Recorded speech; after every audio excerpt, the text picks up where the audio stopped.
Good morning. Welcome to Community Voice. I'm your host, Keith Parris, and I want to thank everybody for joining us this morning. Good morning, Keon again, Debo, Carvey. Good morning, everybody.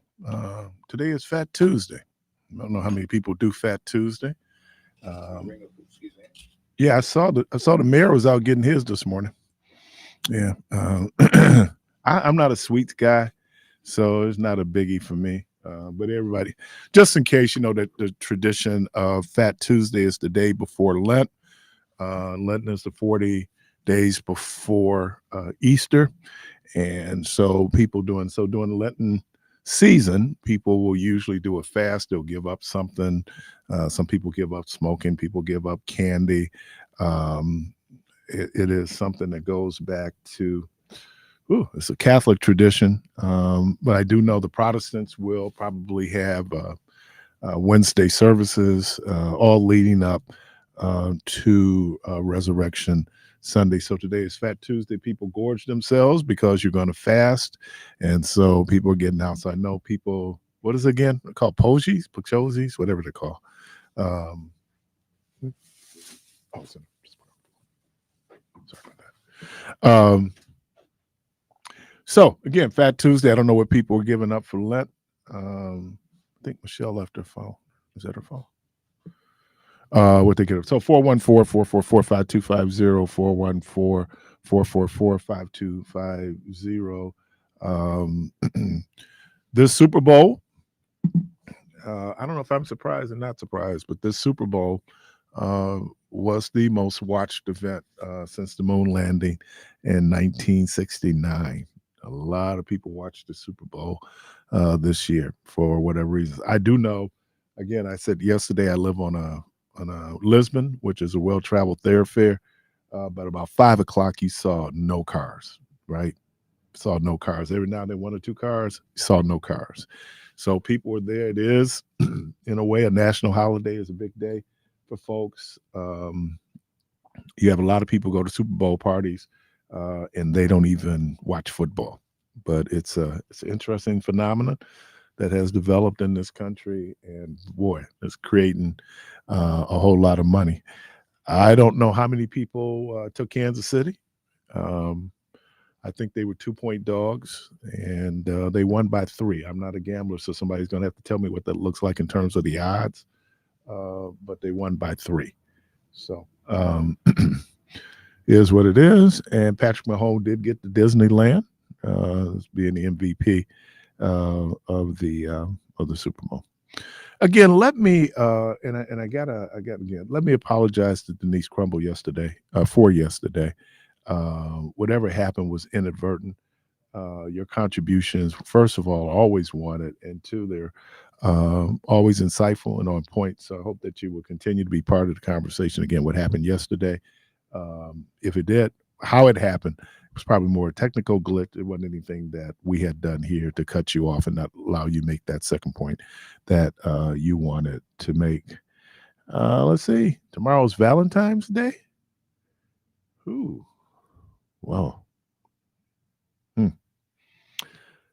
That's something. Anyway, what did I want to? Oh, finally, man. I finally got Maurice White's autobiography, and man, I've been reading that. Everybody knows the greatest band of all time, in spite of what Doc B says in terms of Parliament Funkadelic, Earth, Wind, and Fire. But to be able to read that, Rhonda and I this summer had gone down to the Black Ensemble Theater down in Chicago, and they did and I think it's probably based on that biography, Maurice White, My Life with Earth, Wind, and Fire. Some things I did not know. I know a lot about him. I did not know. One of the fascinating things is that he was left with a woman to take care of him, a family friend in Memphis. His mom moved to Chicago. His mom ended up meeting a doctor, Dr. Adams, and so when he was 18, he graduated from high school, 17, 18, he moved to Chicago to be with his mom and Dr. Adams. He has 1, 2, 3, 4 siblings. And the interesting thing that they did was that when he took off, and I think the first person in the family that he called when he went out to LA and he formed Earth, Wind, and Fire, he was forming Earth, Wind, and Fire. He called his brother Verdine, who was his given name was Verdine Adams. He was Dr. Adams' son. So when Verdine got to LA, he changed his name to White, as did Fred White, who ended up becoming the drummer.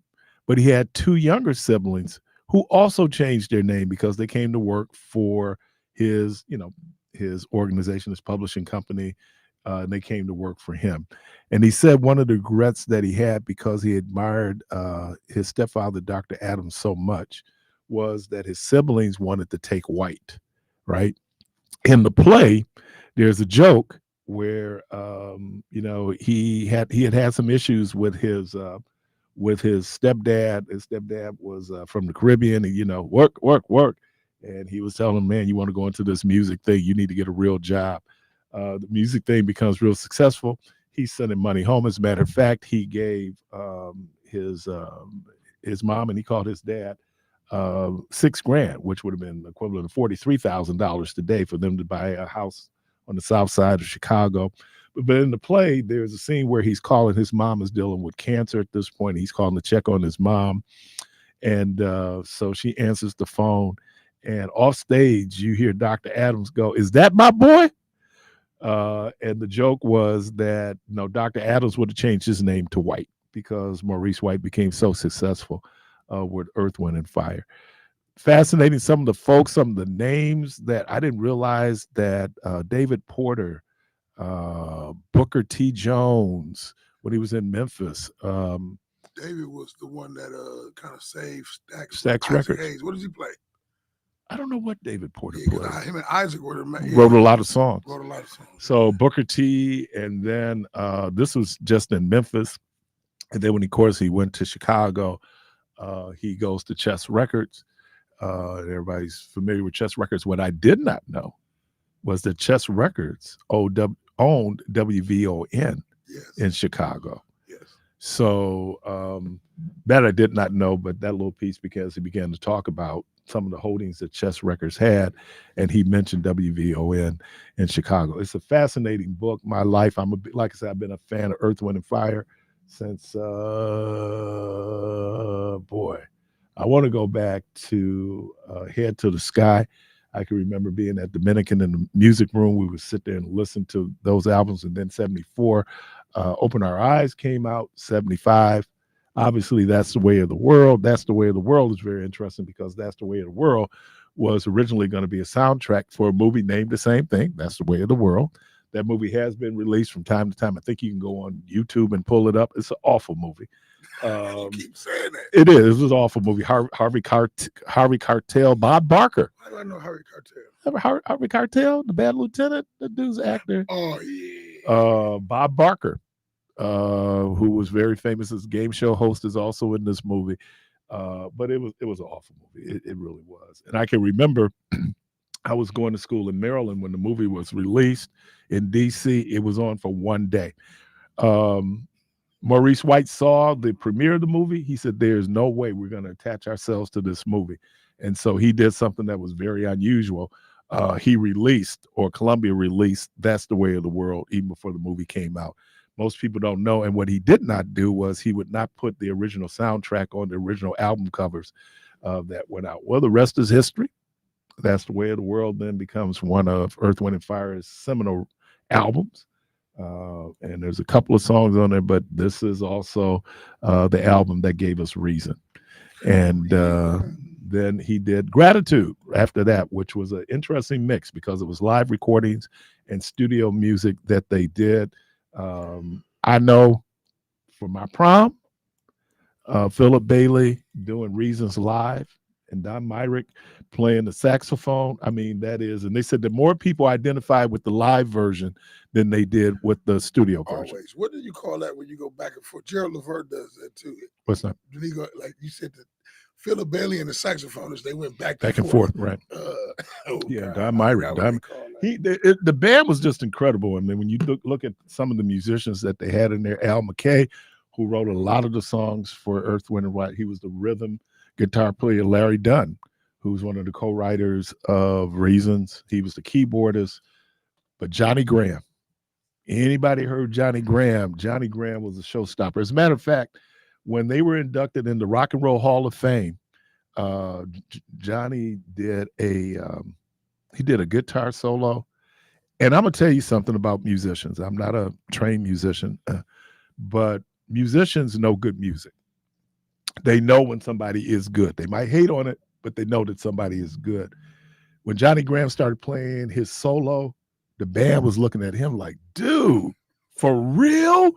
And when the band, and that's One that of those whole feeling. moments. Yeah, when you creating that music, Michelle gave us a hard time, gave me a hard time when she had come over for a funeral, and the choir was singing "Changed," Walter Hawkins' song, and everybody, whoever sang in the choir, was getting a piece of it. She said, "Oh, you were all into it." It's something about the music that you do, especially the music that you come from. And when the performance is on point, everybody's on point. So again, I'm just, it's Black History Month.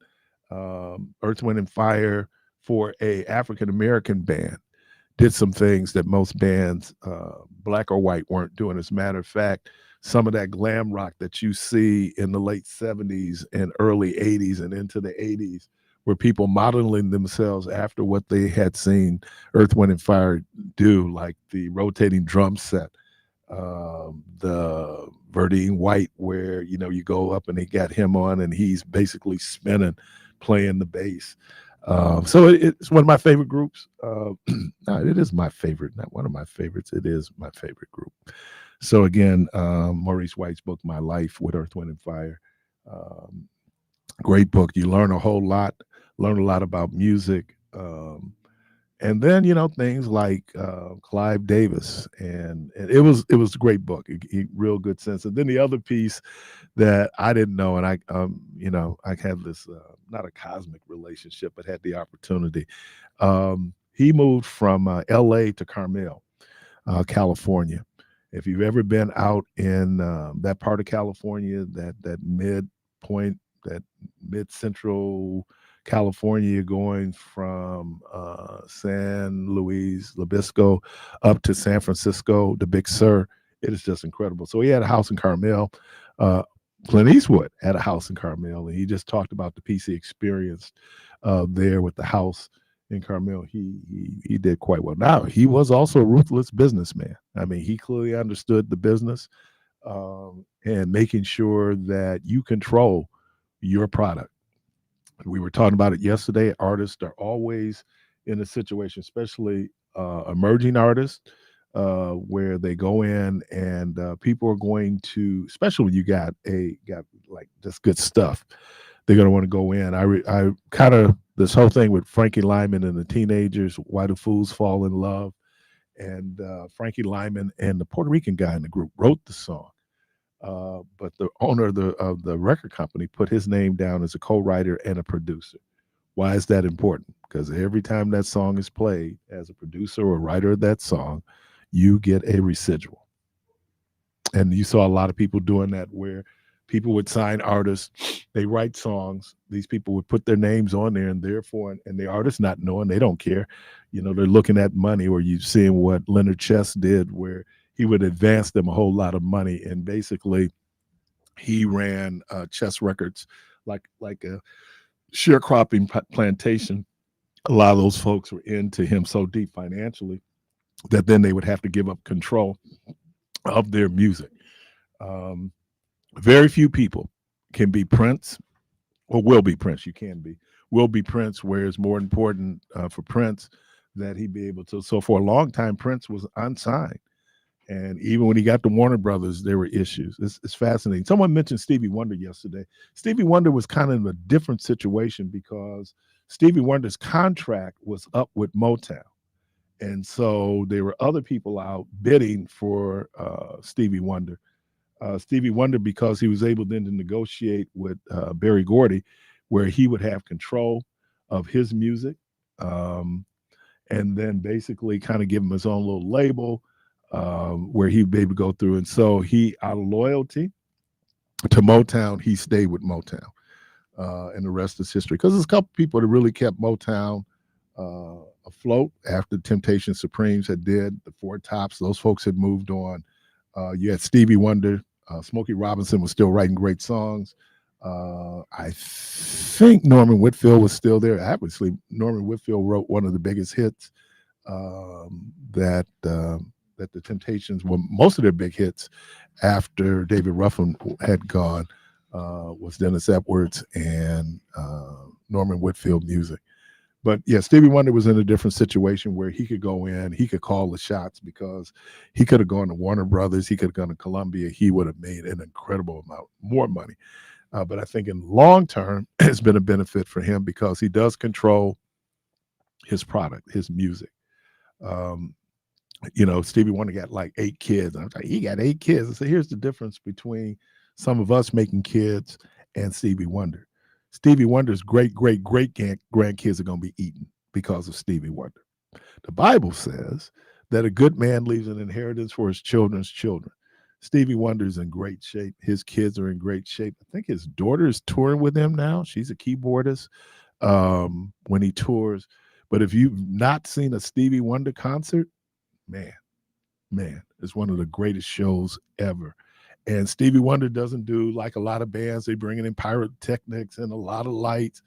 His music is so cold, he don't need all of that. But that band is just incredible. So I said all that just to say, get back to where I originally started, talking about Maurice White, Earth, Wind, and Fire. Again, I could tell you these albums, and and then there's something else. Here's a little bit of piece of history, Black History Month. When Melvin Van Peebles was doing Sweetback's Badass Song, at the time, Maurice White's girlfriend worked for Melvin Van Peebles. Melvin Van Peebles wanted Maurice White's girlfriend to do a nude scene. She said, well, I got to go home and talk to my boyfriend about this. So she goes home. He going like, who's trying to put my girls out there naked? So he comes down, get ready to peel this dude's head, right? So him and Melvin Van Peebles get to talking. It's like, oh, man, I see what you're doing. So a couple of things about Sweetback's Badass Song. One, Earth, Wind, and Fire contributed 2-3 songs on the soundtrack. The other thing was when Melvin Van Peebles was in financial trouble, Bill Cosby gave him $50,000 for the movie. So when you look at that history and then this first independent, now Melvin Van Peebles had really made his mark doing Watermelon Man. That's where he really got the money to do Sweetback's Badass Song, Watermelon Man with Godfrey Cambridge. And so, the rest becomes history. Sweetback's Badass Song is, it transcends blaxploitation. This was an independent film made by a black man, to the point where some of the stuff he was having his son do, Mario's mom was going like, wait a minute, why you? And then I think Mario Van Peebles came out to be a very good filmmaker. Obviously, one of the greatest black films, if not films of all time, New Jack City, is Mario Van Peebles. And then Posse, which is not a bad movie. It's not a bad movie. I mean, he actually is. Yeah, I mean, but New Jack City is that is, talking about, he put it together in such a way. Gangster films, they have their genre, but if you talk, I do lines from New Jack City, and people Carvey's age know the lines from New Jack City. Well, for my generation, it was Mario and Spike. Yeah, if it had Mario and Spike's name on it, it was a must see. And good movies. I mean, they're well made. You're listening to Community Voice. We're going to take a break. We'll be right back.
collective responsibility, cooperative economics, purpose, creativity, and faith. Claiborne Benson III is a community history legend.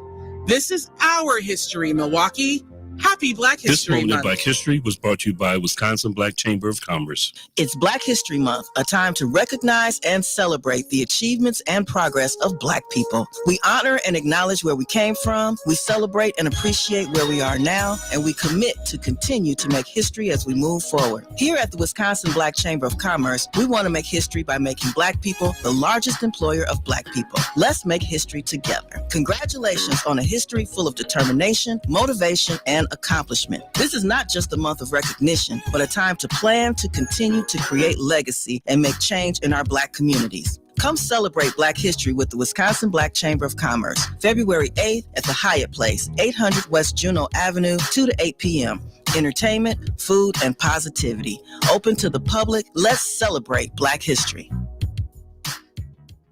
Do you want to buy a home or just know where to start? Do you have questions, concerns, or issues about the home buying process? Well, let's put it all to rest. Grab your husband, wife, partner, family members, whoever to attend a Lunch and Learn home buying session Saturday, February 17th from noon until 2 p.m. at David C. Insurance Building, 7817 West Brown Deer Road, the Green Building. You have the opportunity to talk to expert home buying panelists, someone from the Axe Housing, mortgage brokers, realtors, and home inspectors. You'll be able to ask the experts to get the resources and find a home that Saturday, February 17th for a Lunch and Learn home buying session at 7817 West Brown Deer Road. This event is sponsored by the Granville Business Improvement District.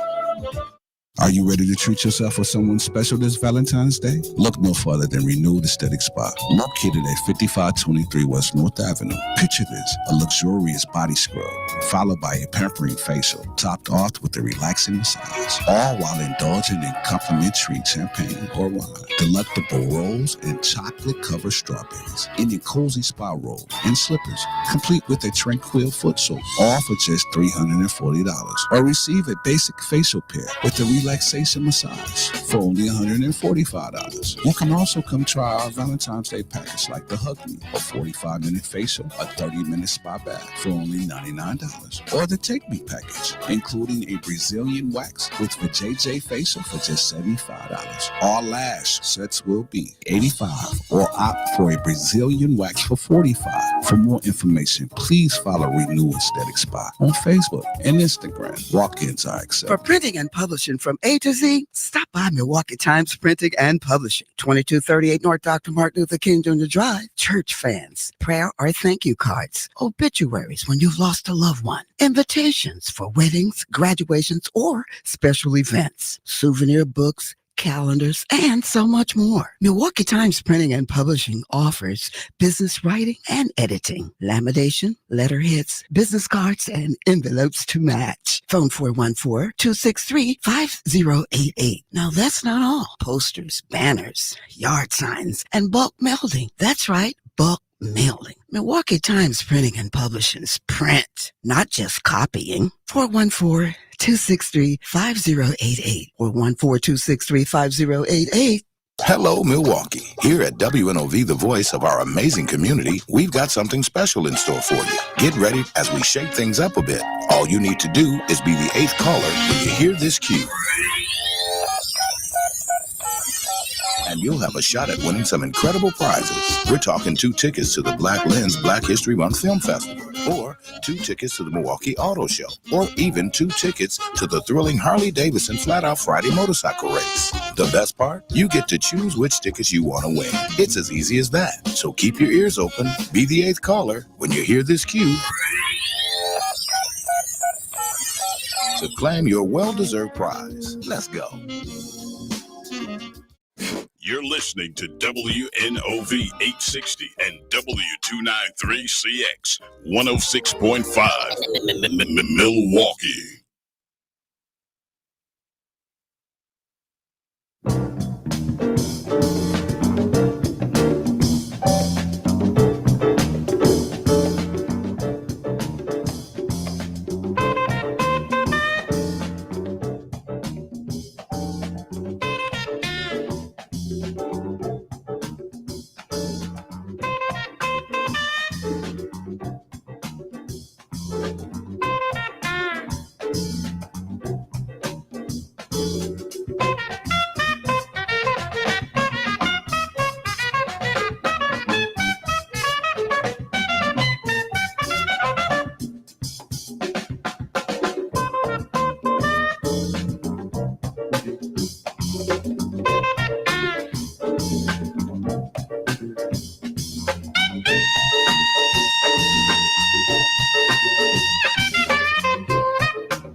WNOV 860 AM and 106.5 FM.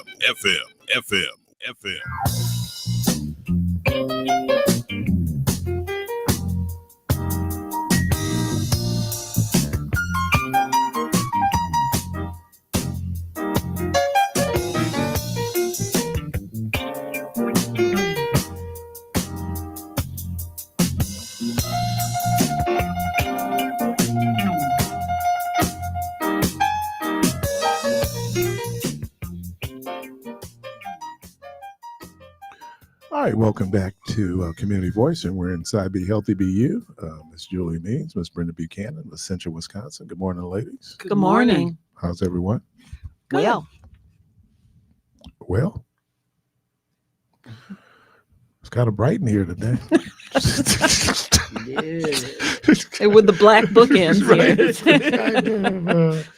See, you have red on today. Why are you wearing red today, Miss Julia Means? Well, I go into the school and I work with children and I teach them about Christ. And we're going to discuss love today. But why red? Well, because of Mm. Valentine's.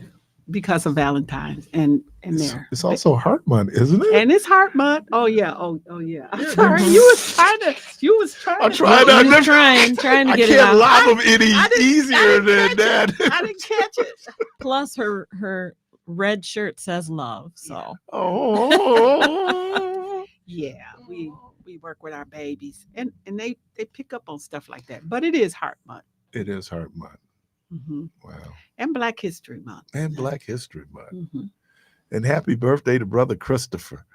Of course, Brother Christopher was born during Black History Month. Some people you just know they should be born during Black History Month. You Okay. know, it is just like, how appropriate that is. But yeah, I mean, we're talking about heart. Mhm. Let's and this is kind of one of these, we'll get into the real nuts and bolts of this, but when we talk about heart, how does our emotions impact our heart health? It does a lot. It really does. And you know, when I told you I worked with Haitians that had heart surgery, a lot of times they would go through a bout of depression because the heart does. It is a mechanism in the heart that your emotions are affected by. So it was nothing for them to deal with depression, and I would have to let them know that this is normal, you know, and this too shall pass. But it was very difficult. I don't know if they still do because I don't know if the surgery is as Yeah. traumatic as it was at that time. But it was very difficult, especially for clergy that would have it, and they Why? would because they They're were fearful that they're they- going to discover they have a heart? Or what? they were struggling with the fact that they were going through depression Oh, Mhm. okay.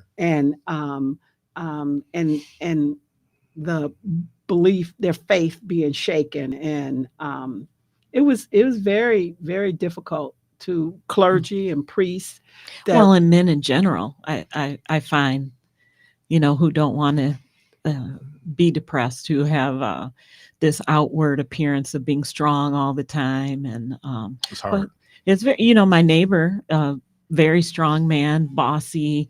I'd call him a little chauvinistic. Love him to death. A little A chauvinistic. little just bit, a little, little bit. Mhm. But when he had his heart surgery, he would call me over, him and his wife, and he'd cry, and he's like, I don't know what's wrong. He goes, this is embarrassing. I'm sorry, but he would just cry, because he was depressed, and and I'd let him know that happens a lot with heart surgery.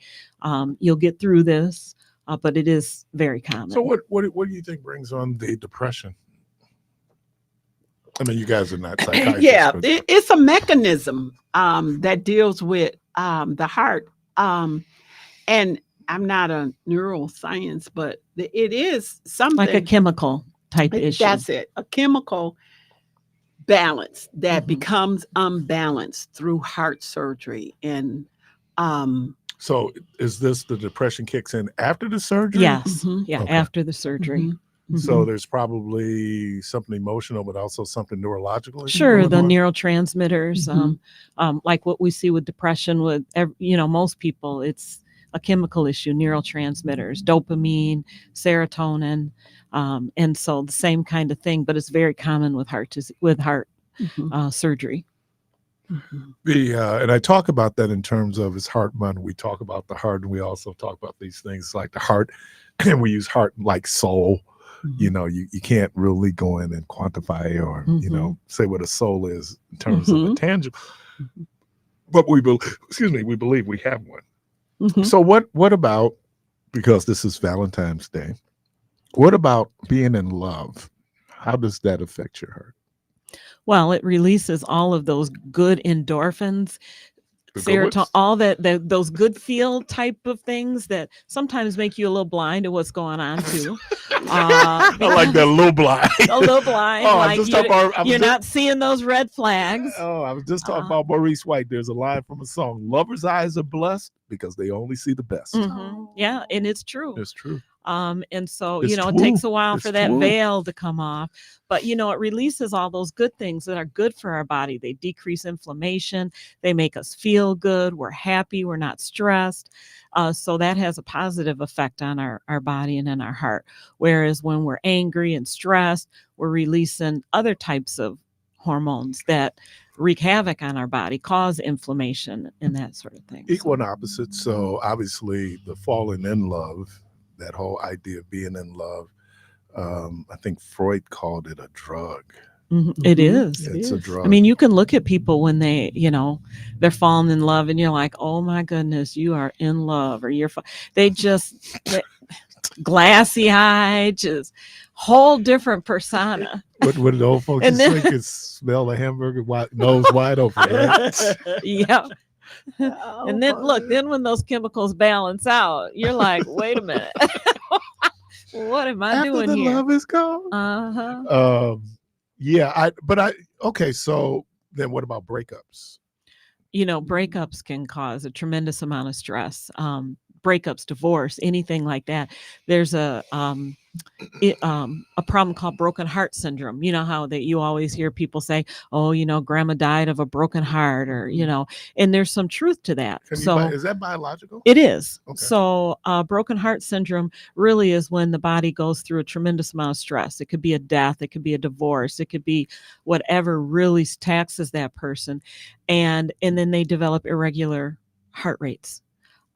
Because of all that stress, release of those chemicals that will affect the conductivity of the heart. And so usually what they found is they study this, is that over a period of time, most people within 6 months or so kind of go back to normal, but they still need help during that time. So it's different than just having a regular arrhythmia, abnormal heart rate. It's really brought on by tremendous amounts of stress, and they call it broken heart syndrome. Wow. Yeah, you would hear that, oh, they just died of a broken heart, or, they missed the person so much that they didn't want to live anymore. He's like, not here. I don't know how healthy that is, but but I always say my mother. We always say, Julia, they did. It's over. This phase of it is over.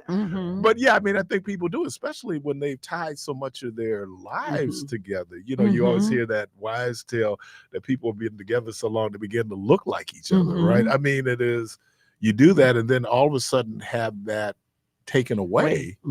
Because it's, and I don't want to minimize it, but it is really the routine. It is what your normal. Yes. And now your normal has been disrupted. Yeah. We see a lot of elderly married couples do well together, but let one of them die, and then that other one can't function in the same home, doing the same. The two halves made a great whole, but you take one of those halves away, the other one can't stand alone. Especially men. When the wife dies, men older men tend not to do as well as women do much better when their spouse passes away. They're like, woo, time to party. Ding dong. And the man's like, who gonna cook my food now? Who got, right. No, but you do see differences in male and female when that happens. Oh Lord. Yeah, but he's still dead. And that's me sitting here theoretically saying, oh man, you should be able to get over it until I get hit by that bus. I remember there's a Luther Vandross song that says that hearts get broken all the time, but this time the heart that's broken is mine. So we sit out people broken hearts every day. We just dismiss it. Oh, you get over it. Oh, we get it. But then your heart gets broken. Yeah. You deal with that disappointment, that traumatic experience, right? Very traumatic. Right. When we, because you hear people, especially, I get it. And I know this biologically affects the heart. But again, we're talking about people who go into deep grief, which then could lead to depression. The other piece of it, as we segue into, is that then how do people then handle that? Are they going to self-medicate? Are they? I think what you really see a lot of people do is eat. Yeah, it depends on the person. Some people will, On Fat Tuesday. self-medicate with drugs, alcohol, food. There's all kinds of things that people can, turn to that aren't healthy. Yeah. Somebody like your wife, she'll run, be in a marathon or something. Some people do exercise. That's what I do. Oh, so you're saying that I'm causing so much stress? No. Are you implying? And this is why she needs to exercise, because of the stress that I brought into her life? Well, just that she would have to run a marathon? That much stress? Yeah, look, keep pushing it, Keith. She might be winning the Boston Marathon. Be like, what is her motivation? Keith. Stress.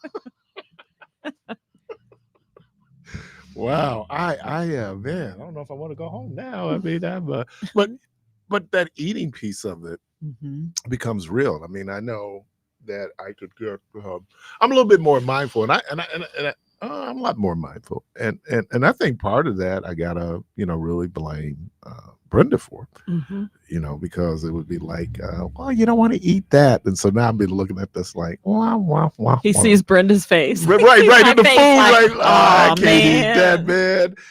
That voice, are you sure? I'm not trying to pressure you, but that's not very healthy.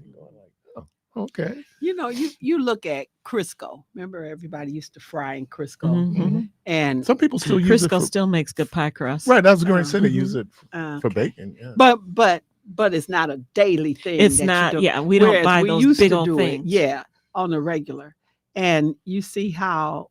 Wait a minute, Crisco.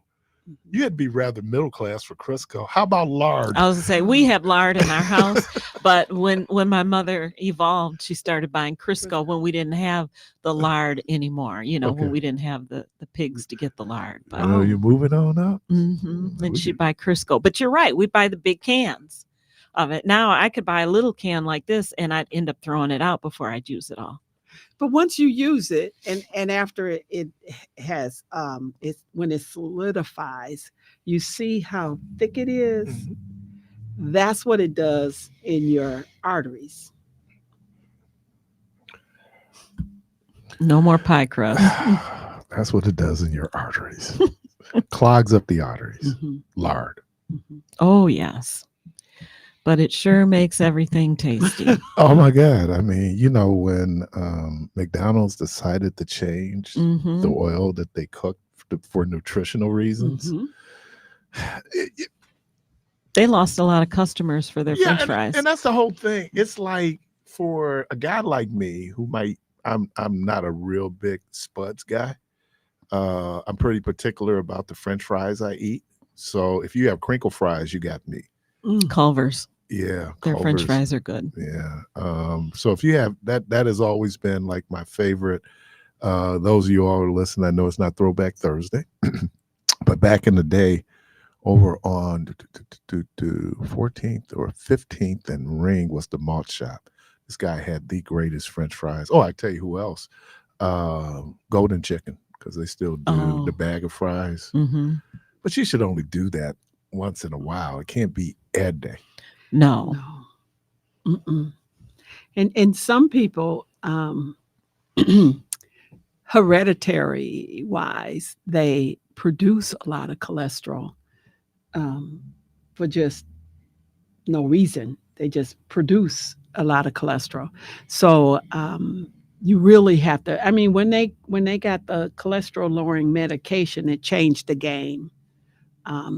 It really decreased the heart attacks because it could lower your cholesterol and your bad cholesterol, and it really. And a lot of people go, "I'm not taking that medicine. I'm not taking that medicine." Yeah, that's one you want to take. Because sometimes with high cholesterol, people don't feel it until they start having chest pain, or they end up in the hospital and they find out, well, are you taking your cholesterol lowering medication? And they're not. So their blood vessels are so filled up that they're starting to get chest pain because their heart's not getting enough oxygen.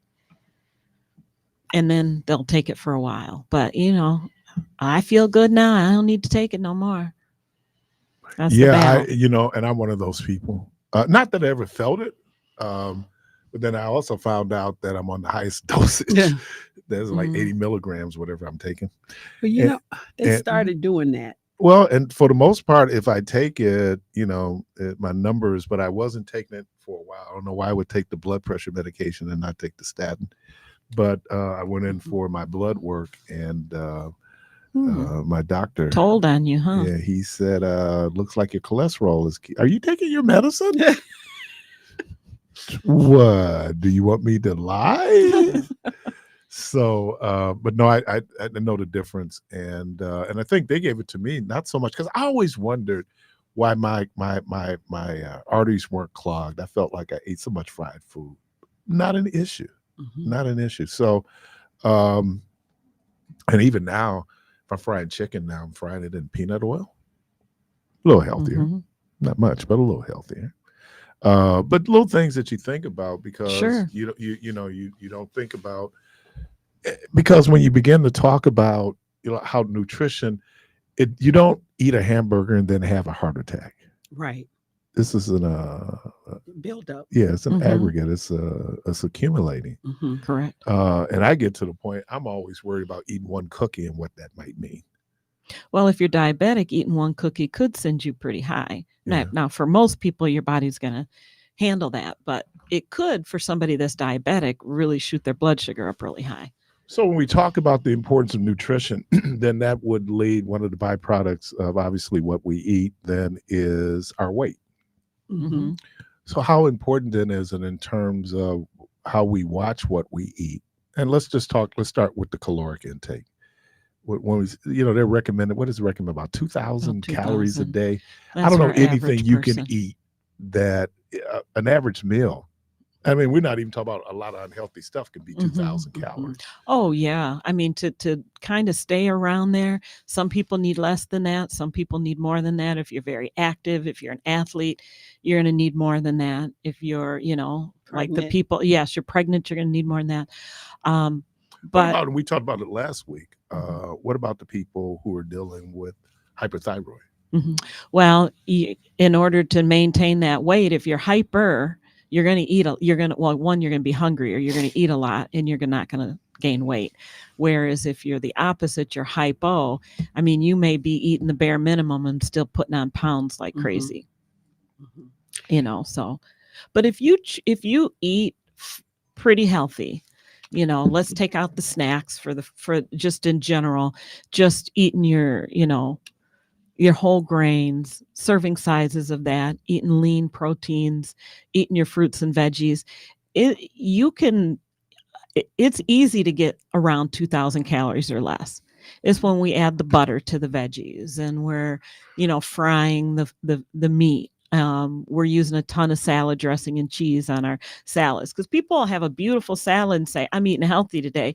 And you look at that salad and you're like, no, not really, because you have so much stuff on it that has a lot of salt. It I can have don't a lot like of her. fat. I really don't like her. I'll never eat a salad again. Thank you, Brenda. You can eat a beautiful salad. But to actually and know what the not- lettuce and the vegetables taste like has Right. been a revelation. Like, wow, this is really pretty good. Don't need a lot of Don't dressing. need a lot. Mhm.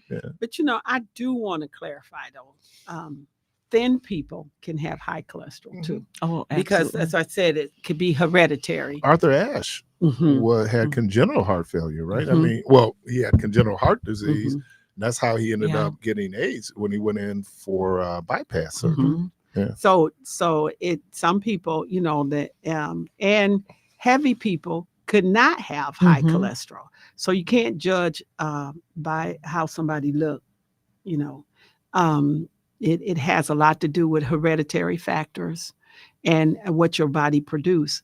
And some people bodies produce cholesterol that gets thicker and is clogs easier, and others don't. We all produce things differently. Mhm. But I must say that in our community, we have learned and we do things different. Very few people cook greens and ham hocks anymore. They usually use turkey, smoked turkey and stuff.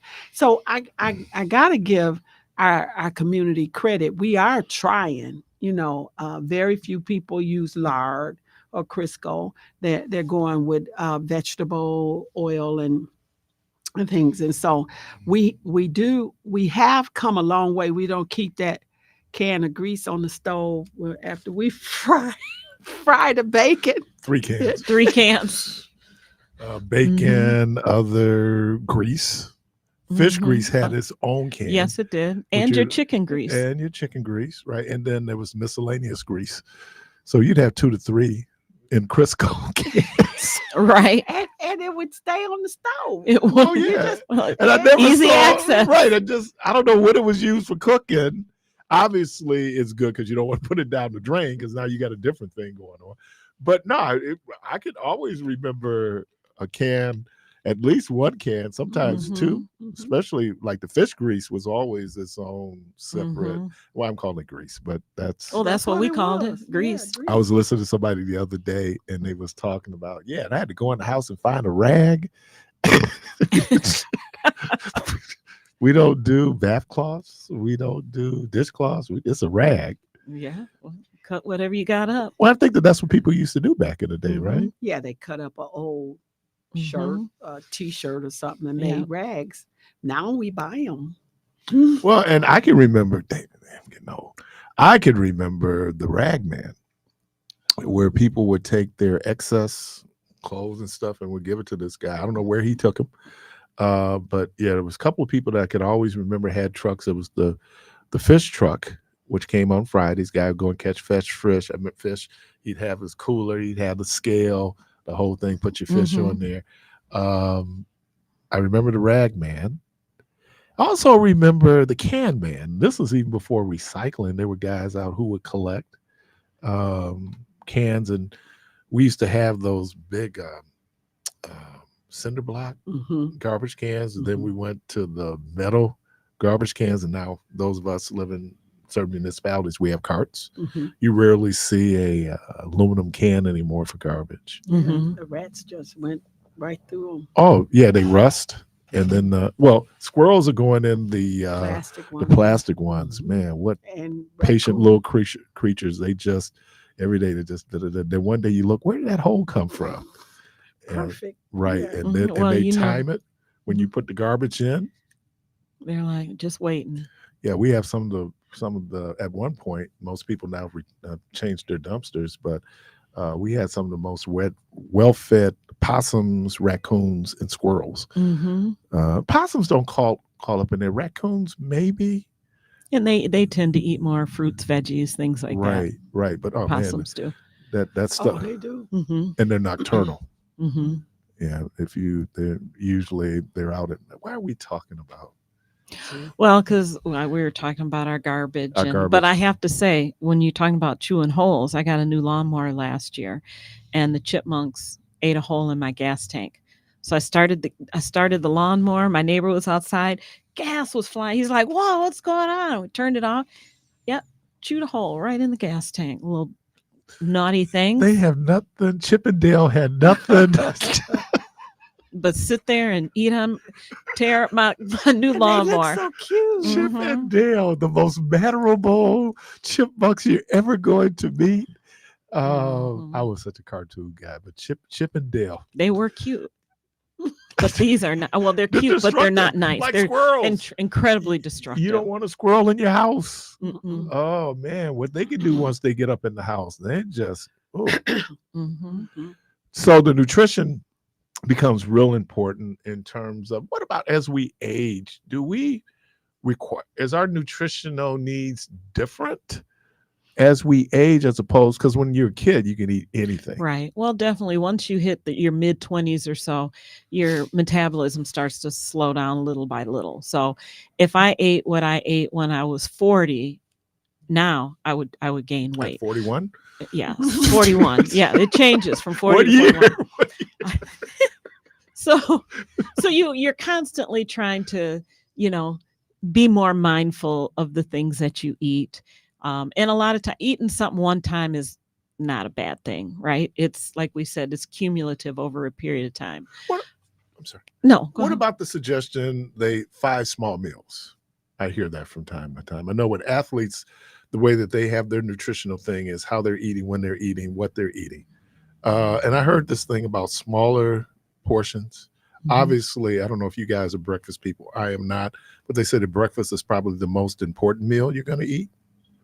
Well, yeah, you get up, you get things moving, get, all that sort of get your nutrition. Yeah. But, that's different for everybody. Consistency is probably more important than how many times a day you eat. So consistency, and your body's a creature of habit. So if you're eating breakfast every morning, you're probably not going to have cereal one day and the next day have pancakes, bacon, eggs, sausage, and all of that. So trying to be consistent around the times that you eat and similar to, kinds of things and is more important than how many times, especially if you're somebody like a diabetic and you're trying to keep things consistent. You don't want to have a big, a lot of ups and downs. You want to eat consistently. So some people, you're never going to get them to eat 5 meals a day. Some people you're never going to get them to eat 3 meals a day. People are different depending on what you do for a living. People who work night shift, they eat differently, which can really kind of mess up their system. Farmers eat differently because they're up before the sun's up. So their big meal is usually breakfast. Right. So consistency is more important than anything. So when you talk about, let's say if you're diabetic, how important then is the consistency in terms of when, how, and what you eat? It's very important because when you're diabetic, when you eat a large meal, the body has to produce more insulin to break that meal down, and because that sends your blood sugar up. And so you want to consistently eat the average and same amount so that your body is not overwhelmed with a large meal. But there are some times you are going to have large meals, and that's the time that you should probably try to do some exercise afterwards to help you with that digestion of that large meal. But usually after you do that, you just want to go to sleep. Mm-hmm. The itis? Yeah, you get the itis. But that becomes, and again, I for a lot of reasons, I shouldn't do this, but I do. I watch what people put on their plates. Of course, they watch me, and to see me eat in public is a rare sighting. I normally don't. if I go, especially if I have to, like when I emceed your program, right? Mhm. And trying to get me to eat, I'm going, I'm getting ready to work, Mhm. and you don't want me up here sleeping and Mhm. belching and farting. That would have been And interesting. I would have been like, ooh, ooh. I loosen the belt, lean all back in the chair. Dude, you do have to MC a program, right? Yeah. But in terms of diabetics, that becomes important too, right? That their meals are obviously regulated Mhm. and that they do it, especially if they're certain people that are taking medication. Sure. If you're taking, depending on how your diabetes is, some people have to take insulin with every meal. Mhm. So, you want to be consistent. The more consistent, the more likely you are to be able to control your diabetes. When we talk about, can you be cured of diabetes, or once you're diabetic, you're always going to be diabetic? Well, once you're diabetic, you're always diabetic. However, that doesn't mean that you can't, depending on where you're at, control it with diet and exercise. But because the thought is, people say, well, my numbers are great now. I'm not on any medicine. I'm working out, I'm eating healthy. And so my numbers are not in a diabetic range. However, if you stopped all of that, everything that you're doing to keep it there, your body's going to go right back up there. So that's why when we say you're not cured, you've been able to manage it maybe without medication, which is a good thing. Maybe you lost a lot of weight, all those things. But if all those things were reversed, you'd go right back to being diabetic again.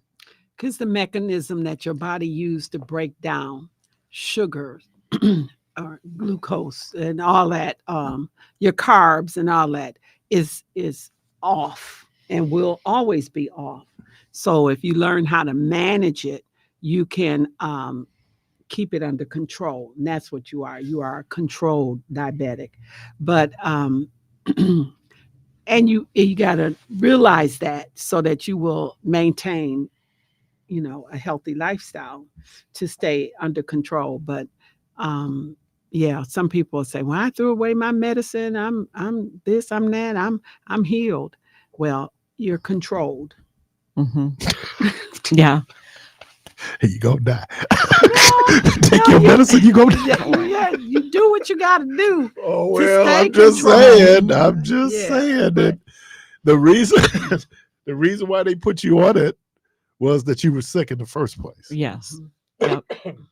And so this wasn't some arbitrary kind of, hey, I'm going to put Julia on Trulicity. No, yeah, Julia, let's just see what happens. Let's do it for fun. Yeah, I mean, it's just, I don't. It seems to me that it's almost a fear of getting better, or maybe we just think it's such an arduous thing to get better.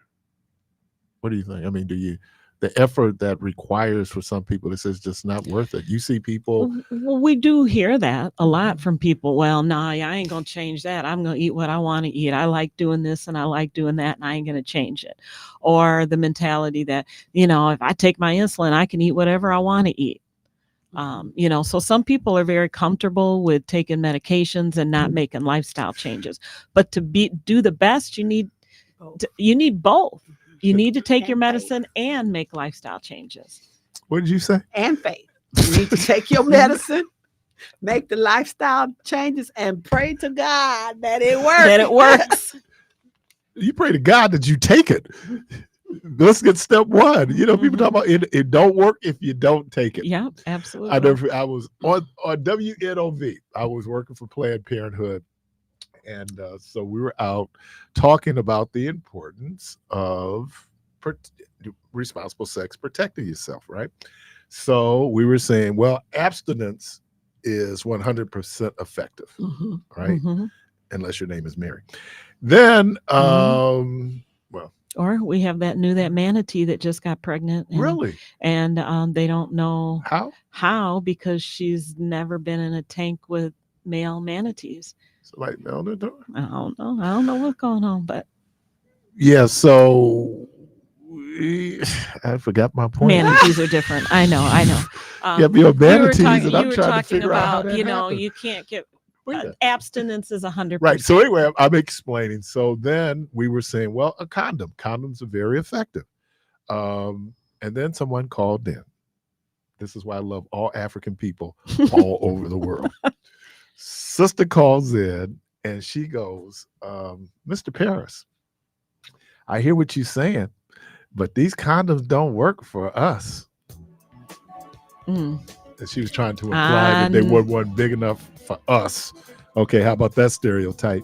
I said, yeah, they don't work if you don't use them. They don't work for us.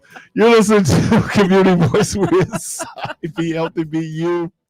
We're going to take a break. We'll be right back.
This is Martina Golan-Graves, President and CEO with Mental Health America of Wisconsin. I want to take a moment to remind you that your mental health matters. This time of year can be stressful, but we have programs and services committed to supporting our community. We are a nonprofit organization dedicated to helping adults and kids live mentally healthier lives. We offer online screenings, outpatient therapy, and a peer-run warm line for support day and night. Call us today, 414-276-3122, or visit mhawisconsin.org to learn more about these services and more. Attention entrepreneurs, join Meyer and Greater Milwaukee Urban League for a chance to find out how to get your products on retail shelves. The Roadmap to Retail program is a day of education, information, and collaboration, especially geared towards Black, Hispanic, Asian, LGBTQ, veteran, and disabled entrepreneurs. Join us February 19th. Details at tmul.org. You're listening to WNOV 860 and W293CX 106.5 Milwaukee.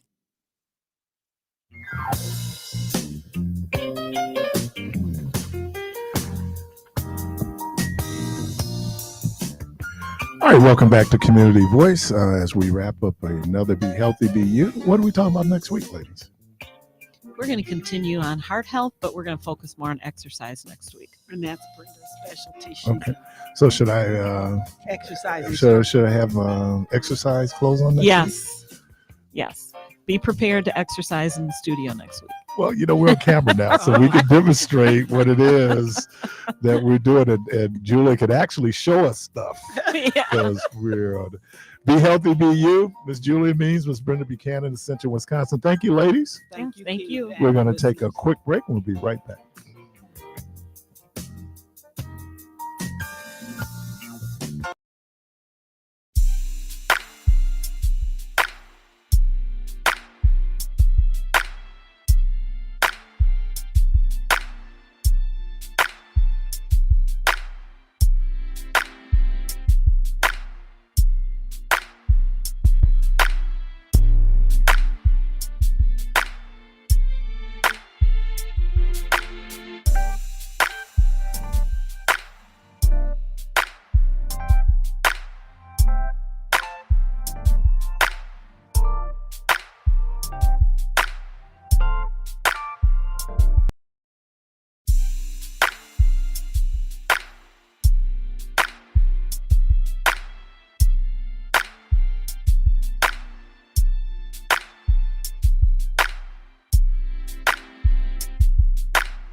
We're joined in studio by Mr. C.L. Woodson III.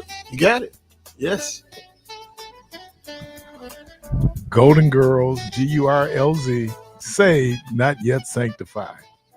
This is new play. It will be staged February 24th at the Historic Path Theater. Wow. Dr. Shantina Gladney, Cassandra McShepard. This is her third time doing the play with me now. Okay. Chastity Washington, Miss Gwendolyn Evans. Okay. Dave Tolliver. Yeah. I know. Okay. Christopher Williams. Never liked your pretty ass. Gonna stab him in the head. Oh, you pretty and you can sing. Oh, Christopher Williams. Oh, Christopher Williams from the movie New Jack City. Out, man, I'm going like, here we go. Keith Washington. I'll be sure that was the year of the light skins. You know, that was the era of the light skins. I mean, with the good hair and could sing. It's like, come on, man, this ain't fair. And then Reginald Ballard. Y'all probably don't know Reginald Ballard by his government name, but everybody know brother lived on the fifth floor. Yeah, bruh man from Barton. Yeah, that's a good. He's originally, I guess, hopefully we'll be able to get him. Mm-hmm. I think, isn't he originally from Texas? That's a good question. Because he told the story about how, they speak a little slower. Okay. And then Martin liked that. Oh, really? It was kind of a slower speech, and that's how. But man, there's some classic bruh man scenes. I know about heart too. So some of his. My bad. When he had on Martin sweater. You didn't get the note. You didn't get the note I left for you under your bathroom sink. Martin, why would you leave a note on the bathroom sink? Because I used all your toilet paper. Bro man was something, man. Yeah. Oh no, when he had Martin's mama upstairs. He came down to make a sandwich. Yeah. So what was the motivation behind you putting this play together? Well, them Golden Girls, Saved Not Yet Sanctified. I wanted to remake a TV show. It was Black History Month and make the characters black. You know, that was a popular television show that I know my grandmother loved to death, and I would always catch her laughing watching it. And so I said, okay, let me try something else, something that challenge myself as far as, it's a popular show that people know already. I just had to give it some black dialect and some black situations that black folks can relate to, everywhere. So that was the challenge of now what's the story gonna be about? Bruh. What's up? Wait a minute. How can you be saved and not sanctified? Because, man, I mean, they got a little edge to them still. God hasn't delivered them from everything as of yet. Oh, okay. If that's the case, you never be sanctified. We ain't totally ever delivered from all of it. Well, go ahead and preach then. No, I'm gonna preach. Go ahead and preach then. You're saved, but I ain't sanctified. I used to tell people, I'm not as saved as you want me to be. There you go. Right. But I got that. So they're still in this process of becoming. Yes. So, they're Christians and they don't mind reminding you that they saved now. Mm-hmm. But step out of line and they'll remind you they ain't sanctified yet now, They ain't that saved. Ain't that saved, right? So that's what brought the humor to it as well, because I know I can play off of that, you know what I mean? And I could just play off of that. And so that's what I did. I wrote a funny story, and it was the first time ever me trying to write directly a funny story with drama. Normally I write drama with comedy. So this one I wanted to, really put a smile on people's faces and have some great music. I just added another guest as well, man. I'm announcing it right now live. I just added my man Danny Boy to the play. Y'all know him from singing I Ain't Mad at You in the Tupac record. He's been in 2 of my shows before, so he'll be back. Now he's not on the flyer because I just signed it last night. So I got Danny Boy in the play. He's a great singer. Dave Tolliver from the group Men at Large. He's an outstanding singer. And then, of course, I got Christopher Williams. I got some great power singers in this show. And then my girls, though, we can't leave out the Golden Girls, Cassandra McShepard, Dr. Shantina Gladney, Chastity Washington, Gwendolyn Evans. They're my people, man. She's local here. Yes. She does. But back in the day, she was Phyllis Hyman's designer. Yes. Back in the day. Mm-hmm. So anyway, we got him. I got a question for you. You might want to talk to this guy. What do you think? What's his name? Oh, I want to talk to him. Is that my man Reg? So what's up? What's up, Reg? Okay, Mr. Ballard, bro, man. Ballard on the line. Hey, Reg, I'm sitting there letting them know about the show, man. Go ahead and say what you need to say about the Reg. Oh man, it's gonna be all that. It's gonna be enough for me to bring a whole lot of serve sandwich there. You know. So they better grab them tickets now, man. We gonna be killing. You originally from Texas, right? Yes, sir. Right, and tell the story about your audition for Martin and why Martin liked you. Well, when I went on this for Martin, man, with Eileen McKnight, man, I did it. I went in and did it regular, and so she like, yo, can you do something a little different? I'm like, yeah, so I changed on the spot and did, I put a little Texas flavor in it. I did a little my sister, the way my sister acts sometimes, and man, the rest is history, man. They took me over to Martin. I went in, auditioned for Martin and the producer. They would sit back looking like gangsters.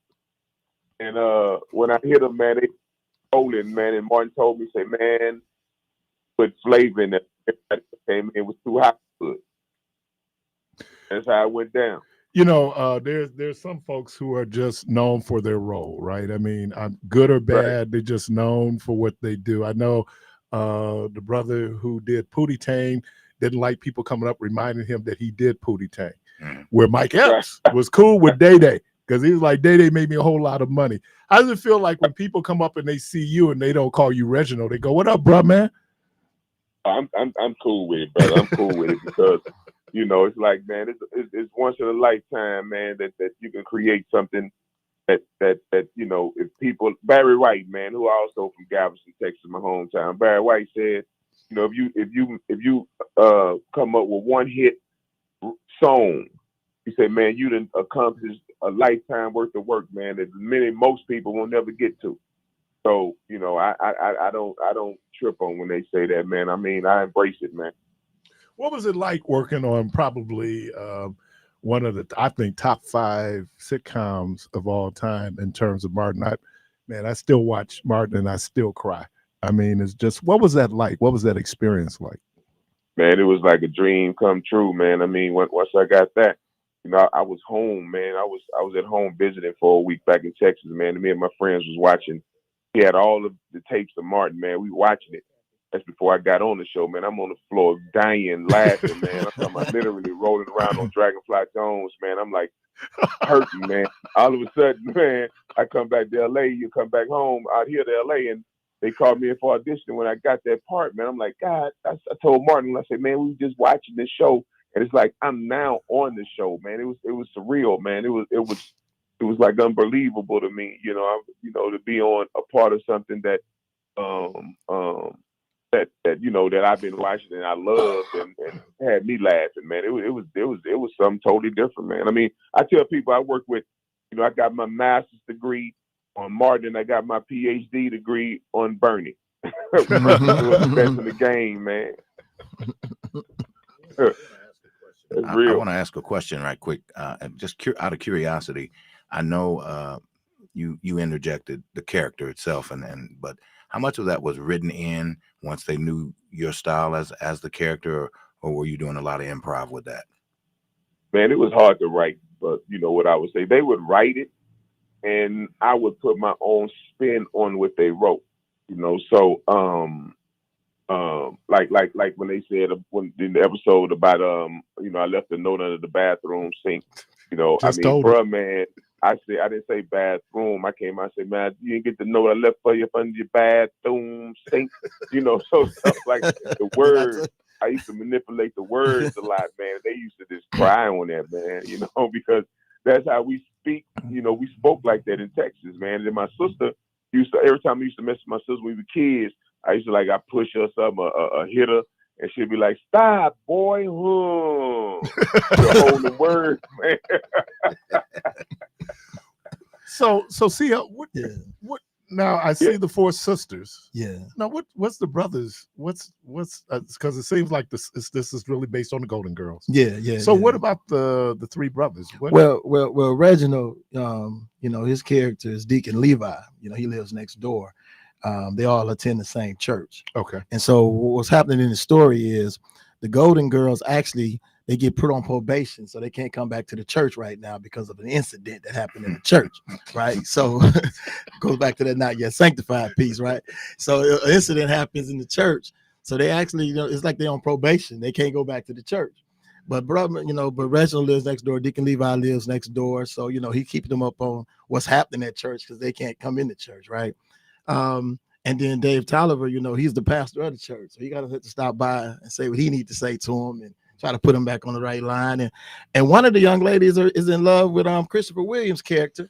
How could you not be in love with Christopher? One of the Golden Girls. That's a whole nother story within the story. That's at the story. You gotta come enjoy it. You're gonna enjoy the show, man. It's funny. It's funny from beginning to end, but like the majority of every show I write, it got to have a spiritual context in it, man. It got to have a message in it, as well as to uplift, motivate, and inspire others. So I got all that wrapped into one with a bunch of laughs. And like I said, I got some real good music. And, I got top talent on stage. There's no way you can hear the cast and see this flyer and not know that I got top talent on stage. So if you want a real good show, a good evening to experience, you definitely need to be at the Pabst Theater February 24th at 8 p.m. to enjoy them Golden Girls, saved, not yet sanctified. And you're going to really enjoy yourself. So just come ready to laugh, come ready to enjoy and leave your stresses at the door. And you're going to have a real good experience checking out this play. Reggie, have you ever been to Milwaukee? Yeah, man. I did a shout out to this couple, man. I had did they wedding out there, man.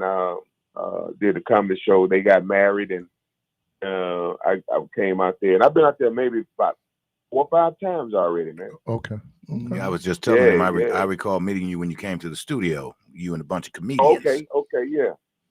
Yeah. So what you so Reg, tell them about your character, man. Tell them about the show. Man, the character, man, is cool. Like I said, I played the deacon, and then I also, got a bruh man, type attitude up in it, and a regular, deacon type smooth cat, still like I'm trying to get with the girls because I think Miss Sophia, I think she's hot to trap, and Deacon. That garment. So this is real life, in other words. Trying to get them back in church so I can be saved, but because I don't want it to be saved from me. Oh man, we have. You didn't want to be the pastor? You wanted to be the deacon? There it is. I want to be the deacon, with free reign. There you go. Can fly a little bit under the radar. With your hands to be able to roam. You know what I mean? Oh Lord. Yeah, man. So I appreciate you even, being a part of the show, man. From our very first conversation, we hit it right off. So I appreciate you being in the show, man. I can't wait to see you when you get here next week, and we're gonna have a ball. We're gonna have a ball, bro. Yes, sir. You do. Yes, we are. You do stand up. What do you enjoy? Like doing plays? You like doing stand ups, or they're about the same? And I love live theater, man. I mean, I majored in theater in college, man. And shout out to college. Yeah. I love theater, man. So no, what college was you at, bro? Say what? What college was you at in here? I did my first 3. Did my first 3 years at Southern Methodist University, and I was on the football scholarship, and it was a big scandal in 1987. Oh yeah. Well, I was a part of that. Were you? They got that 30 for 30 on ESPN about our whole program, man. 2 hours special. Okay, and, right. I was a part of that, and then I went to University of Missouri. Okay. And majored in theater, man. They got into the Black Theater Workshop over there under Professor Clyde Ruffin. Okay. Did a Soldiers play, man. I played C.J. Memphis in that, and the rest was history, man. I told my friends, true story. I told my friends in Missouri, I said, man, I'm going to go to Hollywood and hang with Stallone. The next time you see me, I'm going to be on TV. I left college, went to Hollywood. First movie I did was with Stallone. next time I seen him, I was on TV. That's how it worked out. Wow, blessing, straight Yeah. blessing. You know, I always I look for sightings of people that I see, iconic folks. I think you're an iconic individual. Were you weren't Fruity in the Kid and Play movie when That was me, man. Yeah, you were Fruity, right? I was Fruity, man. I was Fruity. You know, and it's so funny, man, because I've done so many things, man. TV, you know, movies, but people know that bro, man. I only did 12 episodes of Martin, man. I did like 40 episodes on Bernie Mac's show. Right. You know, but people know, you know, I mean, I did ER, NCIS, Bones, Barkers, Carolina in the City, so many other things I've done, man. But they know them 12, man. But and that says a lot. And here's the other thing that you just pointed out, and this being Black History Month, people might be surprised how formally trained many of our Black actors are. Yeah. I mean, when you look at their, you thinking like, dude just woke up one day and I'm gonna be an actor, and you found out no, they put a serious investment in that training. That's right. That's for sure. Right. And one thing I can say about Reg is this: if you ever I know I'm not the only one that'll like watch a TV program and be like, man, dude seems like he'll be cool to be with. You know, he's like he cool to hang with. That's exactly who Mr. Reginald Ballard is, Milwaukee. So when you come out and see him, he is that guy. He's that cool guy where even when he and I have a disagreement, he talks about me and we just laugh. You know, when we bump heads, he with me, you know, say something bad about me and make it a joke, you know, because tell Reg, when we initially got together, I was like, man, don't worry about it. I got a small part for you. This man been telling me every time he talked to me, man, this part ain't small. I was like, it is small. Yeah. He'll call me yelling at me, man, this part ain't small. I was like, why you it is small. I said, you know, you're the big professional veteran. You know, my little dialogue ain't much, man. This ain't small. Yeah, but we'll laugh about it. You know, right, yeah, we'll start laughing. Yeah, not only small, I'm playing two different characters. Yeah, he wanted 2 checks. I was like, I can't do 2 checks now. I can't do 2 characters require 2 checks. I was like, this is Broke Down Productions probably presents. You know, I'm like, bro, I thought you said. Yeah, we would talk about that and just laugh though, you know. So the man is real cool, down to earth. And when y'all come to the show next weekend, you're gonna have a real good time. Doors open at 7. The show will start promptly at 8. Get your tickets now. Go to the box office. You know, the Pabst Theater box office is Tuesday through Friday from noon to 6 p.m. That way you can save a little bit on those internet fees. But if not, you know, just grab the tickets online at papstheatergroup.org and be there. You know, I encourage everyone to be there. I know Valentine's Day is tomorrow, you know, but you can enjoy it next weekend, you know, at the play. Come down to the play at the Pabst Theater. Them Golden Girls, Saved, Not Yet Sanctified, starring Cassandra McShepard, Dr. Shantina Gladney, Gwendolyn Evans, Chastity Washington, my man that's on the line with us right now, Reginald Brumman Ballard, Christopher Williams, Dave Tolliver, and just added to the crew is my good friend Danny Boy. Yeah, Reg, Danny Boy got on with us last night, Reg. Oh, is that right? Yeah, so Danny Boy in the show now too. So yeah, he in the show. Oh, okay, that's cool, man. Yeah. Well, man, right. this is, man, first of all, what a great honor. This is the great part of my job. I get to talk to folks who I would have never thought, man, I would have an opportunity to talk to Reginald Ballard. Yeah, it's all good. I'm gonna be bragging about it all day. Y'all know I talked to Brumman today. Yeah. What's up? Everybody. Yeah, right there on what floor you live on, bro? On the 5th floor. Appreciate you, man. Hey, Woodson. Thank y'all, man. Do the Golden Girls ever get sanctified? Yeah. I don't know, man. I don't know. That might be the sequel. Yeah, they may get sanctified. I can't tell the whole story, you know. They may get sanctified, but you know, Brumman may come up on Miss Sophia. You know, we gotta wait to see. You gotta wait and see. You gotta wait to see. You'll be there to see. It's gonna be a good show. It's real funny. It's a good show. Them Golden Girls, Saved, Not Yet Sanctified. Mr. C.L. Woodson presentation. That'll be February 24th. What day is it? Next Saturday. February 24th at the historic Pabst Theater. Show starts promptly at 8 p.m. Again, you can go to the Pabst Theater group, or you can go to the box office. And get your tickets, man. This is gonna be something, man. Yes. Yes, sir. Yes, sir. Appreciate you, man. Okay, man. Okay. You guys take it. All right. Hey, Reg, talk to you a little later, bro. All right, man. appreciate you too. Appreciate y'all, man. Appreciate y'all. Just chasing the dream and we're living the dream, but making it happen. Praise go to God. All right. You're listening to Community Voice. Again, the Golden Girls, saved, not yet sanctified. Oh, boy. These church guys crazy.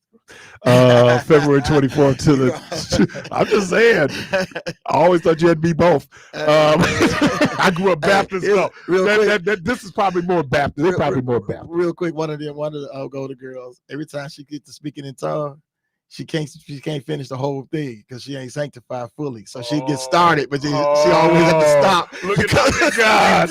Look at God. And this being Black History Month, one thing Black people don't do, we don't play with God. We do a whole lot of stuff, but we ain't gonna play with God. There you go.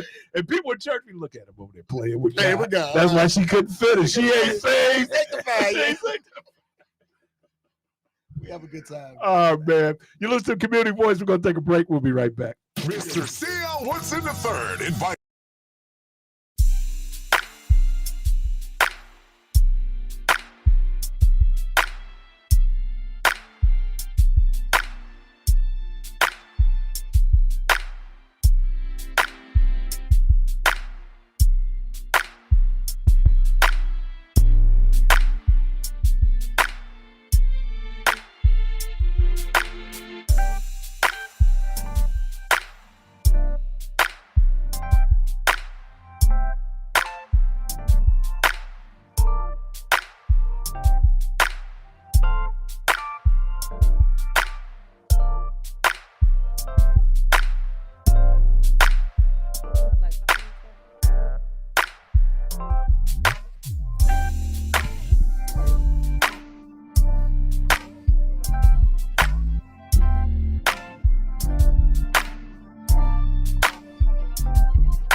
Valentine's Day special.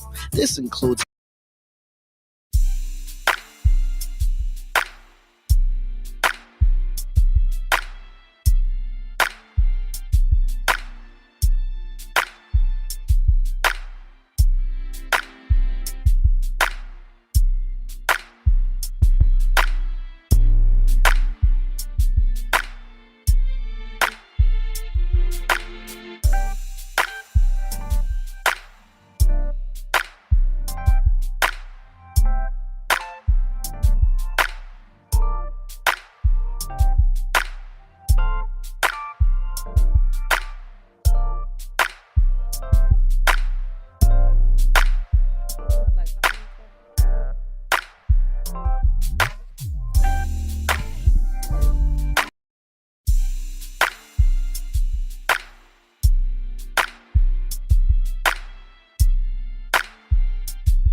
Listening to WNOV 860 and W293CX 106.5 Milwaukee. Community Voice on WNOV 860 AM and 106.5 FM. All right, welcome back to Community Voice, and we have on the line with us Representative Dora Drake. Good morning. How are you? Good morning to you. I'm doing well. How are you? I'm doing very well. Good. Let me. I should have did this before I introduced you. But let me say this before we have this conversation, just so people know, we're in the political season now, and so those folks who will be appearing on Community Voice, those folks are assigned to me. I do not reach out to any of the candidates, and I want to even go even further this to say that this is why I do not write checks for different candidates, because I think that when they come on this platform, they should feel like they're getting fair and equal treatment. So I just thought I wanted to say that to folks, just to let everybody know. And going forward, what it will look like. And if you see candidates on Community Voice, they have come through the station, and then the station has set up the interviews. With that said, Dora Drake. You actually keeping them pretty nicely there, Keith. Well, so I wanted to call you. Yes, I want to call you and all the listeners that tune into WNOV that today I am announcing my candidacy for the special election for the 4th Senate District. Has that date been set for that election? It has not, and it's still in flux for a couple of reasons. One, we are still on the midst of trying to fight for fair maps and upholding the Voting Rights Act. And so because there's the court that is playing that process out, there have been talks about Republicans trying to push another map through. There's a lot of flux about what could happen. In addition to that, we won't be able to run on the previous maps because our Supreme Court has already deemed those unconstitutional. So we have yet to hear when the special election will be called. As I understand, there has been a set of maps that might be presented to Governor Evers. How will that impact currently what the 4th senatorial district will look like? Will there be changes that you've been able to see in that map? So there will be changes. And I think it's important that not only we're aware of the changes, but that, again, we want to fight for a fair maps, but when it comes to Black political representation, that that we don't lose power in the process of gaining democratic power as well. All right, so let's get to it. Who is Dora Drake? You know, yes. Your education, where you were born. Who's Dora Drake? So I was born and raised in Milwaukee, actually by what used to be Webster Middle School, and I think it's Green Tree Preparatory School now. That's the area that I was born and raised in. And I come from a large family who graduated from Marquette University through the Educational Opportunities Program, also known as EOP, and got my degree got my bachelor's in social welfare and justice. And so due to actually the death of Michael Brown, that actually shifted my gear from nursing to criminal justice work because I knew I wanted to serve and help people. So I did several years working in the justice system, a couple years as a pretrial case manager, and then this is where I would actually go into the prisons and work with people that were coming back from home, making sure that they had a fair second chance, at living their lives. But what shifted was a couple of things. There's just some things that I couldn't unsee anymore. I was frustrated with the situations I saw the people I work with go through. I heard the raw frustrations of people saying nothing changes in politics. And that's why I decided to run. I ran in 2020 during the pandemic, and it was open seat at the time, and the seat was previously held by Jason Fields. So I won that primary in 2020, and I've been serving as the state representative for the 11th Assembly District for 2 sessions now. And over the past 2 sessions, I've been able to pass over 20 pieces of legislation, ranging from supporting our charitable health clinics, supporting our small businesses, and even accountability measures when it comes to law enforcement. And some of the current work that I do, I'm currently the ranking Democrat on the Criminal Justice and Public Safety Committee. I was the vice chair for the study committee on truancy, and I'm also Wisconsin's Legislative Black Caucus chairwoman. So there's a lot of hats that I've worn, but I'm proud of the fact that I've delivered tangible, effective results for the issues that we see in our community. And so the reason why I am going to run for the 4th Senate District is because I believe it is time for the next generation of servant leadership that can not only advocate for the new issues that we're dealing with, but also build bridges. So that way we can continue to see effective solutions that we want to see in our communities. You're seeking to replace an individual who has served the district for over 19 years, who was deeply involved and present in the district. How would you compare your approach to representation of that district compared to what would be the predecessor who formerly served as Senator 4th? Yeah, absolutely. Well, I will say that, well, now Judge Taylor, one thing everyone knows is that she served people first. And so I believe it is imperative that the continuation of constituent services is needed. I believe making sure that not only when people reach out to our offices that we respond in a timely manner, but making sure that people can see and be able to ask me in person, whether that's attending events, holding office hours. I know that she did that very well. And she also stood on issues that maybe, not that may be different from what other folks may thought, but she wasn't afraid to take a stand. And I think that those are some things that I'm willing to do as well. The one thing that I can pride myself on doing is finding ways where there's agreement, whether it's amongst Democrats or even amongst Republicans to get things done, but still holding true to what we want and what we should have and deserve in our communities. What do you see as some of the challenges facing the 4th Senatorial District? I will say some of the challenges I know is economic development, and one of the biggest things I speak to that is Northridge. Growing up, Northridge was the mall that my family and I went to growing up, so I have seen the depletion of what that looks like in that area. And so I know that that is a thing that I hear frequently in terms of what are we doing to invest, in the 4th Senate District. Another thing has been public safety. I know we hear a lot about reckless driving, what are we doing to address it? And I believe that you can still address holding people accountable, but making sure that we're actually providing the resources to address the root cause so we have smart justice policies. And I think the last thing is just what it means to have political representation. And that's what we are currently fighting in the state legislature. For years, we have been gerrymandered in terms of, making sure that the numbers in the Assembly and the Senate don't line up with our actual voices. And I know that people want a more democratic state that pushes for support our workers, making sure that families have equitable jobs and that they're treated fairly. The last thing is mental health.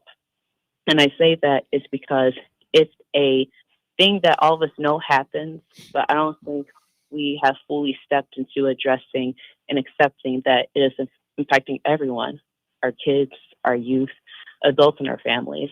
And so I believe one thing that has to be imperative is investing actual funding to the people that are doing the work already and building their capacity and making sure that it's taught communities. How does it, you're currently in your second term. Mm-hmm. How do you line up then your experience being there would be 4 years at the end of this year? And then how will you be able to translate that experience into moving from a state rep to a state senator? I believe that the experience I've had in the Assembly means that I've already been able to build relationships, easily take those and translate it to the Senate. And with it being 4 years versus 2 years, I also believe that I would have a larger Okay. for the Senate, but for the state as well. What? I mean, you're serving now as a state rep. So, is it just the natural progression that one moves from state rep to becoming a state senator, or do you see a significant difference in the role that a state senator plays as opposed to a state rep? Obviously, you're doing more people, but how do Right. you, I mean, how do you make that, I don't know, to make the term transition? You move from one side of the Capitol to another side of the Capitol. And then let me also add this. I hope I'm not loading on with the question. How do Don't worry. you legislate? I don't know what these new maps will do in terms of changing the numerical makeup of the Senate. But at this point, let's say things remain the same. Democrats are in a minority, both in the legislature and in the Senate. How do you then get anything done if you're in a situation where you're in the minority? Well, it would be much more of what I've been able to do already. I've already been able to pass over 20 pieces of legislation, whether I was one of the authors, co-authors, or co-sponsors. And so the work won't be any different. I believe what would be different is having the ability to serve people with a larger capacity. And I believe that the perspective that I bring, allows for new perspective, and it's an opportunity to serve in a greater capacity. So on a more macro level, what do you think are some of the issues that district is facing in terms of legislative needs going forward? So I will say I know that I do think there will still be need to support our veterans. I know that there is a large veteran population in the district, and if we say we're going to support our troops, we should really mean that, especially when they come home. And that ties in again to uplifting issues around mental health, because I can't imagine how many of our veterans don't really get the support they need legislatively. And another thing, like I said, the issues around public safety I've addressed. But another thing is probably addressing people that are coming home and what we're doing in our criminal justice system. There are so many things that we can actually address, from start with law enforcement to the court system and corrections. But I do believe that there needs to be a look at what we do with our supervision. How long someone stays in supervision, if the work that they're doing is beneficial to them and to their community, if we can approach it from a rehabilitative stance. And I think, again, it's really looking at ways to support our economy, whether it's making sure working families have fair pay or addressing childcare needs. That's something I've heard quite a bit. And making sure our entrepreneurs actually have access to capital. So in that way we can see a fruitful and prosperous district.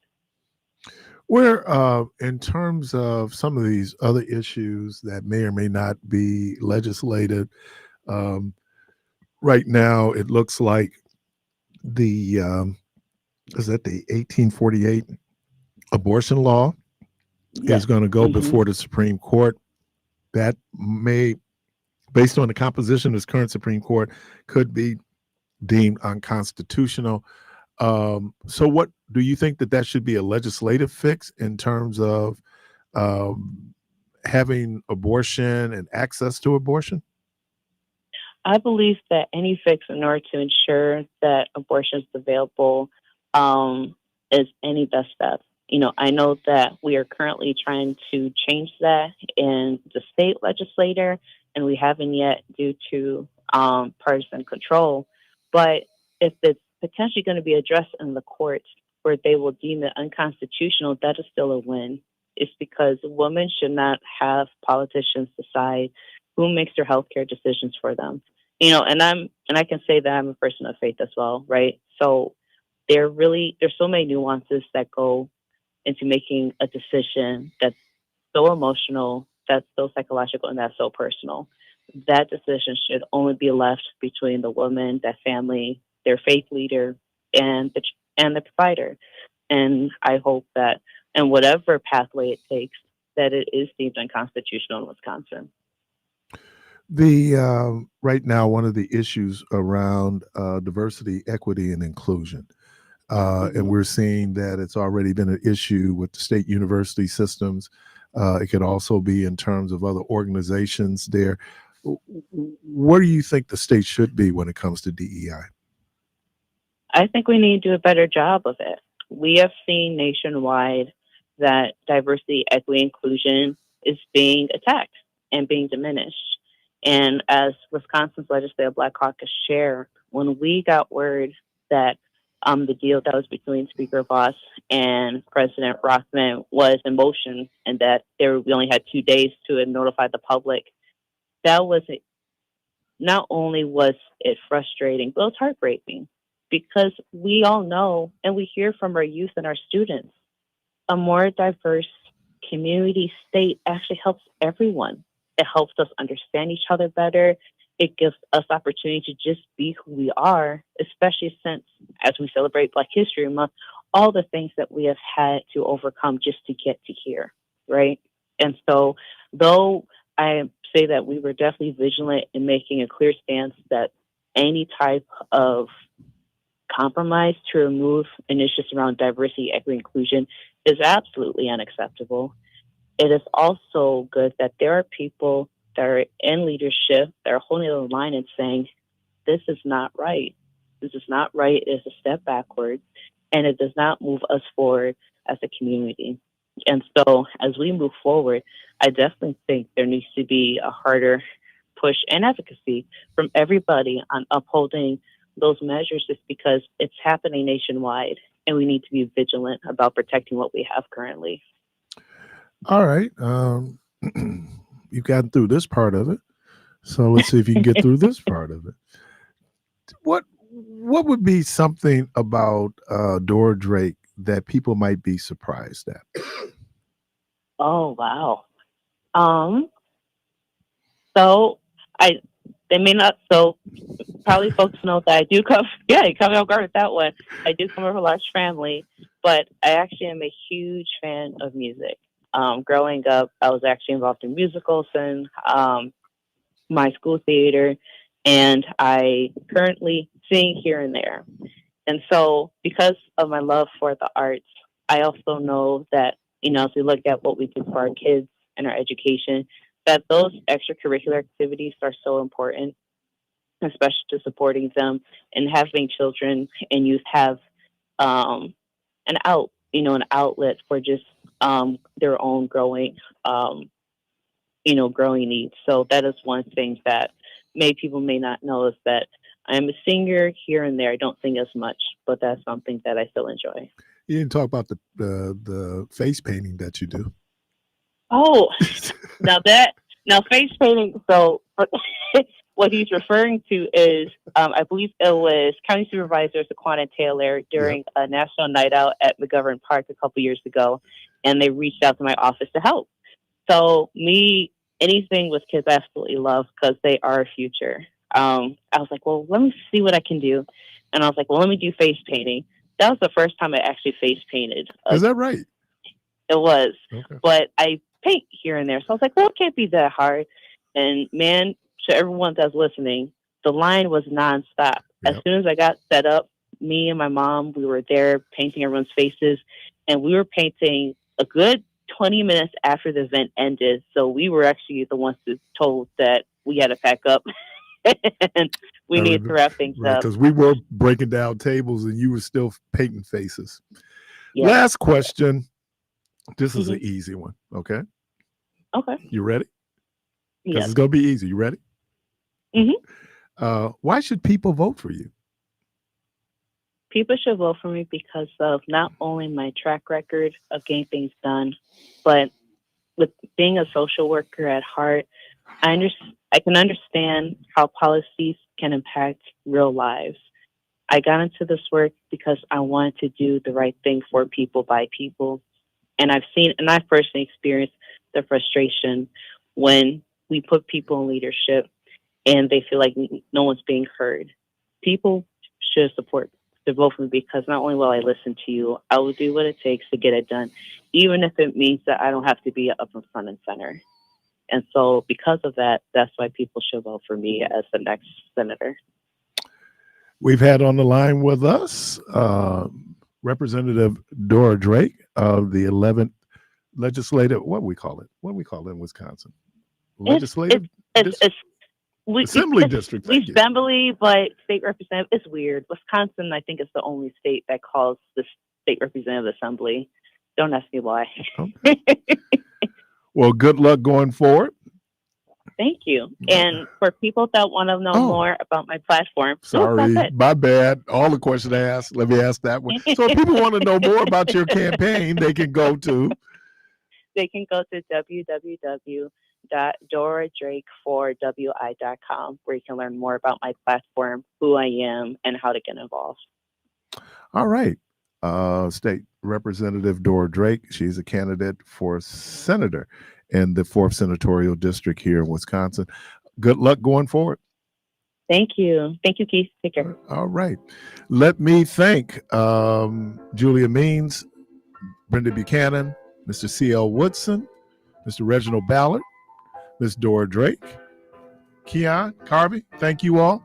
Good Lord willing, creek don't rise. Hope to talk to everybody tomorrow. And as always, go from this place in peace.